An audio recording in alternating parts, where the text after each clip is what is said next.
Lakshmi kitchen YouTube ఛానల్కి స్వాగతం. ఈ వీడియోలో అవిసె గింజల లడ్డు ఎలా చేయాలో చూపిస్తున్నానండి. అవిసె గింజల లడ్డుకి కావలసిన పదార్థాలు: 1 కప్పు అవిసె గింజలు, అరకప్పు తెల్ల నువ్వులు, పావు కప్పు పెసరపప్పు, 4 స్పూన్లు నెయ్యి, 10 జీడిపప్పులు, 10 బాదం పప్పులు, 1 కప్పు బెల్లం. స్టవ్ వెలిగించి బాండి పెట్టుకోవాలండి. అవిసె గింజలు చిన్న మంట మీద పచ్చి స్మెల్ పోయి మంచి కలర్ వచ్చే వరకు వేయించుకోవాలి.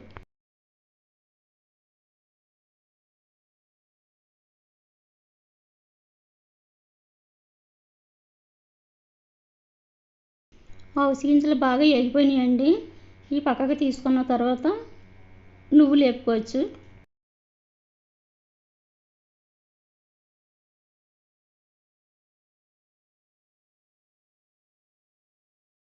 నువ్వులు కూడా బాగా వేగుతున్నాయండి. ఎటుని గిన్నె వేడిగా ఉంది కదా, తొందరగా వేగిపోతున్నాయి.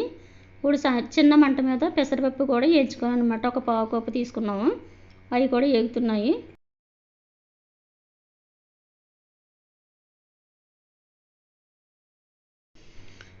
పెసరపప్పు కూడా వేగిపోయిందండి. ఇప్పుడు మనం జీడిపప్పు, బాదం పప్పు తీసుకున్నాం కదా, అవి కూడా గిన్నెలు వేసుకొని కొద్దిగా వేయించుకోవచ్చు.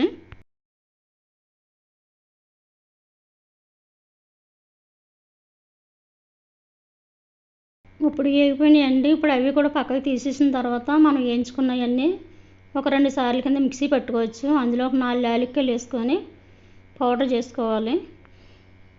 ఇవన్నీ చేసుకున్న తర్వాత మనం జీడిపప్పు, బాదం పప్పు చిన్న ముక్కల కింద పలుకులుగా ఉండేటట్టు పట్టుకోవాలండి.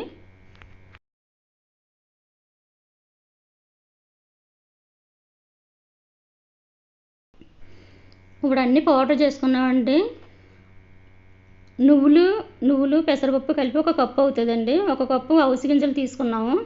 రెండిట్లు కలిపి 1 కప్పు బెల్లం తీసుకున్నాను. నేను తాటి బెల్లం తీసుకున్నాను, పాత బెల్లం మంచిది అనేసి. ఇవి కూడా కొంచెం పౌడర్ వేసుకొని బెల్లం కూడా వేసుకొని మిక్సీ పట్టుకోవాలి.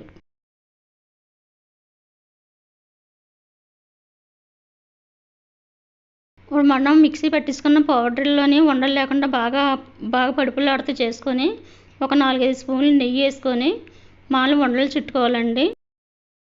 ఈ అవిసె గింజలు చాలా మంచిది. పిల్లల కడుపు నొప్పుల కన్నా, పీరియడ్ రాకపోవడం కన్నా రోజుకు 1 లడ్డు పెడితే చాలా మంచిది.